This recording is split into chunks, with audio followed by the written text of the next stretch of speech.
Well, I think that concludes the prelude in the shop. Some of the things I did were new cap and rotor because, while this is original,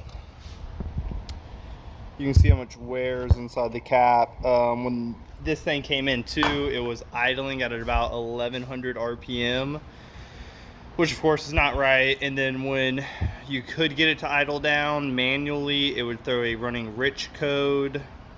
Got that taken care of with new cap and rotor, re-gapping all the spark plugs, setting the throttle cable to the correct tension so that way it could actually idle down and let the idle circuit actually come to life, because when it came in it was always just off idle, and it would cause hunting, and kind of it wasn't very smooth. And of course you're sitting there at a red light at 1100 RPM. And yeah, checked the PVC system, that's all good. Did some cleaning, you know, these clamps, you can see them already kind of wet again. Just kind of did some cleaning around problem areas, that way the owner can monitor it a little bit better, and then he can make a decision like, all right, yeah, let's get those hoses changed, let's change out all these hoses. Pressure tested the coolant system, everything checked out good, no leaks anywhere. It is definitely going to be time for a replacement radiator. As usual, it's starting to go at the seams. You can see some of the corrosion.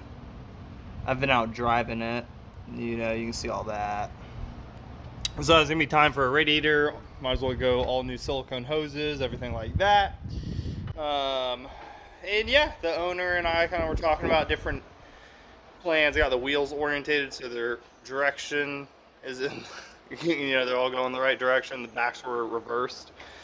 Owner and I talked about just kind of going forward with this car is going to be getting the engine and all the underhood components dialed in, and then we're going to go tackle the suspension, because all original suspension with 148,000 miles on it.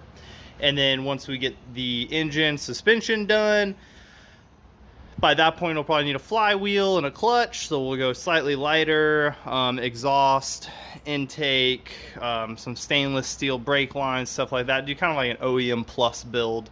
You know, it's probably ride height's not going to change, you know, but some bigger sway bars, stuff like that. So it's going to look pretty stock, but you know, high-end tires and just bolt-ons for a better driver. You know, we're not looking to ruin the ride of this thing or the reliability. All right, Connor with the left lane, out.